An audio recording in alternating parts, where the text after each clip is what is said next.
Hey, it's Russ from the Infectious Groove Podcast and Vinyl Channel.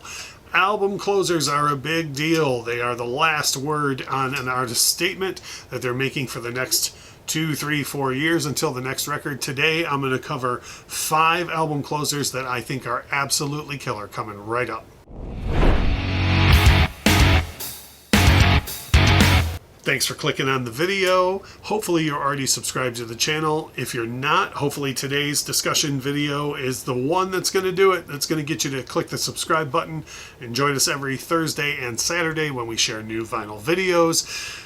I try sometimes to upload videos that are some of the more rare vinyl or special vinyl pressings that I have down here, but I really like doing these, the ones that are meant to encourage discussion and comments, and so we can have ourselves a little bit of a debate or discussion about music in general.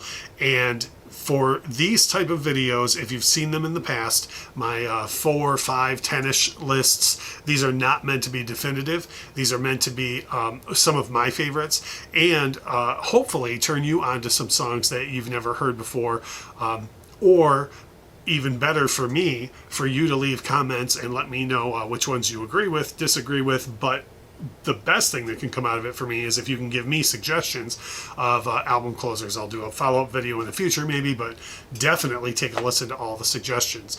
And like I said, hopefully this is the one that does it. If you're not subscribed already, I'm hoping that you've already hit that red subscription button and you'll join us every week going forward. Let's get into today's topic. The album closer for me is such a big deal. Track listing is a huge thing for me. I really love albums that flow. I've got some songs that are even favorites on albums that are not even that great of a song, but because of the way the album flows, it just fits in with the overall feeling of the album, and I end up loving the song by an artist. But the album closer is so important because it's literally the last thing the artist is going to say to you to close out their piece before probably a 2-3 year touring cycle or something along those lines, or at least that's how it was when we were focused on full albums. And there have been more than a few albums that I've heard the final song on the album and thought, really, that's the last thing you're going to leave us with, huh?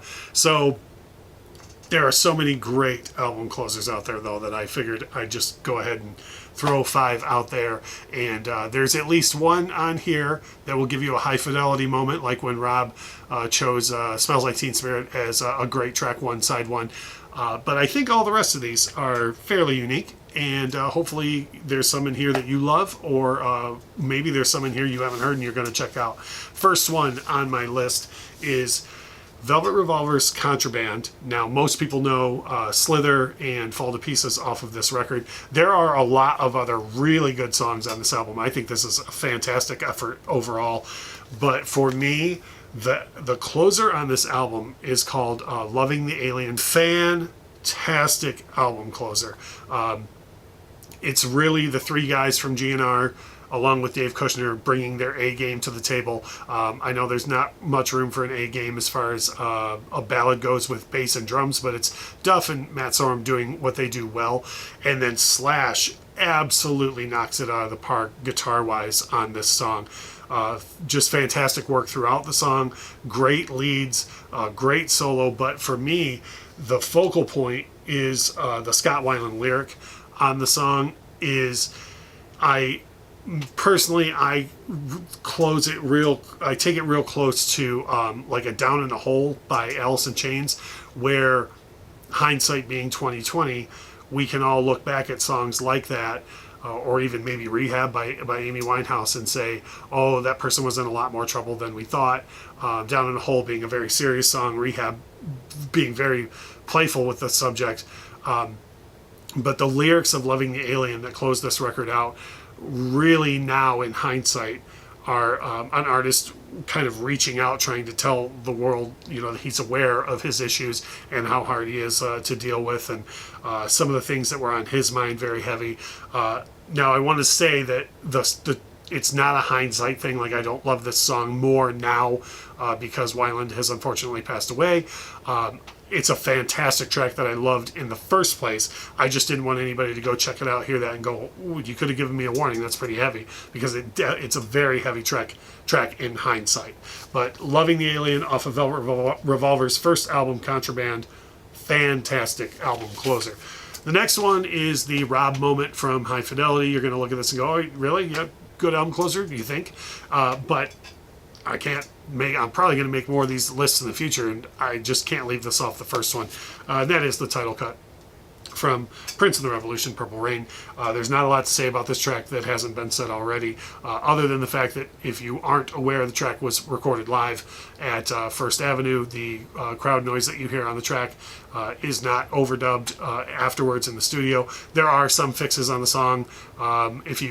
On YouTube, you can go look up the original version that was performed. There's some splices and cuts made here and there in the solo, and some of the lyrics are a little bit different. But by and large, the track was recorded live in front of a Minneapolis audience at First Avenue.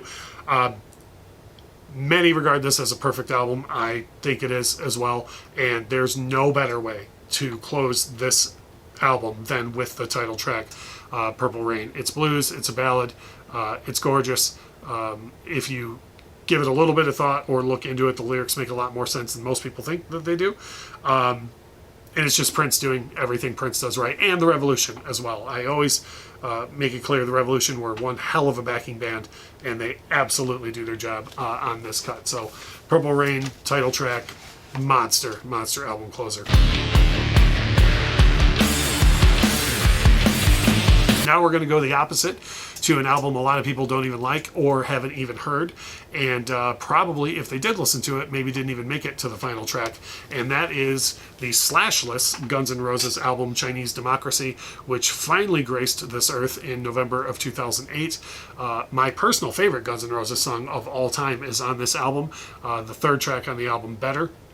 There are a lot of really good songs on this record that if you can take all of the lineup changes and the axle fits and the money spent and the time spent, if you can take all that and put it in a box and slide it to the side and just listen to this album with open ears, there's a lot to like here.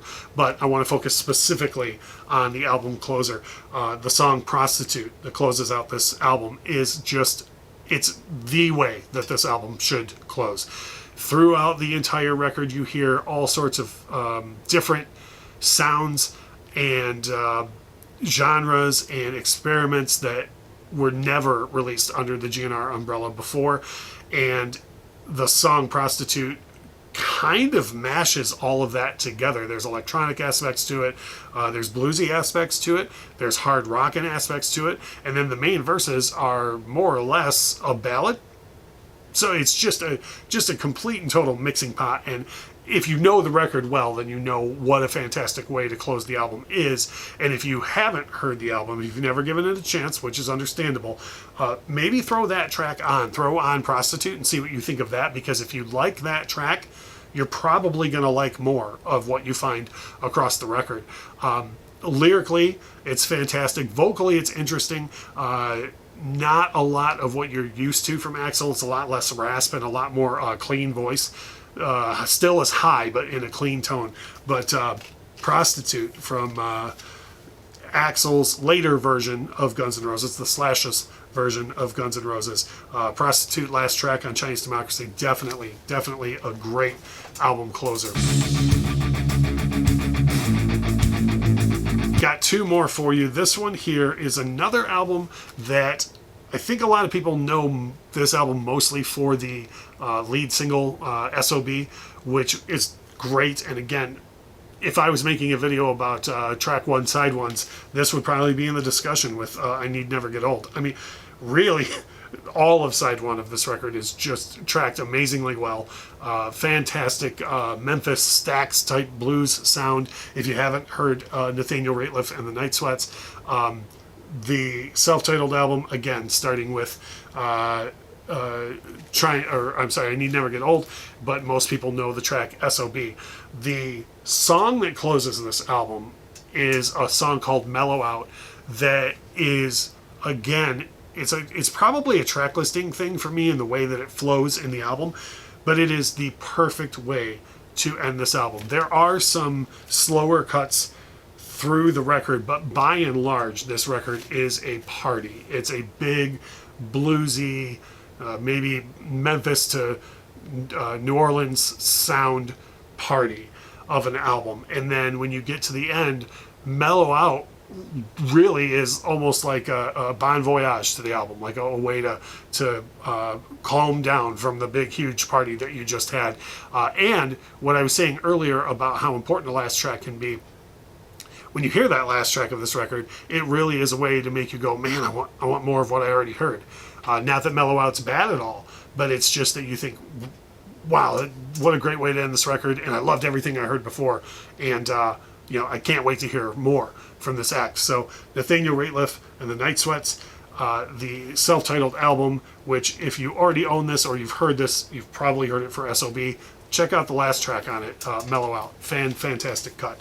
Now this last one that I'm going to do is one that I think was a single off of this record, but it is so wildly impressive for a number of reasons. And that is the final track on the third Kacey Musgraves record, Golden Hour. The final track is called Rainbow, and it is an amazing song on so many different levels. I had read that this song was actually written 6 years before this album came out, and it had already reinvented itself several times before the album was even released. And I had read somewhere, hopefully this is factually accurate, that it was the last song that Kacey Musgraves' grandmother heard before she passed away, and Kacey also sang the song at her funeral. So it kind of had reinvented itself a couple of times as a song of grieving and hope prior to even being released. And then in the time since this record has come out, it has reinvented itself 3 or 4 different times with folks in various different marginalized groups using it as a song of hope. And then unfortunately the entire world, with everything that we just recently went through, this video being shot in the middle of 2021, many people were able to latch onto this song and use it as a song of encouragement, a song of hope. And her third record is just fantastic. If you have not heard Kacey Musgraves yet, great place to start is this third album, Golden Hour. I mean, it's just a fantastic record all the way across the board. She's classified as country, and she definitely has a country flair, but don't let that scare you away from her material. Or if you've heard the name and someone said, oh, she's country, and you think maybe that's not your thing, this is your thing. Check this out. And definitely give a listen to that track, Rainbow, that ends this album, Golden Hour. Like I said at the top of the video, I hope this is the one that did it. I hope this is the video that says, I'm going to go ahead and subscribe to this channel now. Even if not, I still hope you can find time to leave us a comment below. Let me know what you think of my choices for 5 great killer album closers. Let me know some of your favorite album closers, or even maybe let's get into some that puzzle you a little bit, like why on earth would they close an album with that song? But either way, I love the interaction. I love that you took the time to watch the video today, so thank you so much for watching.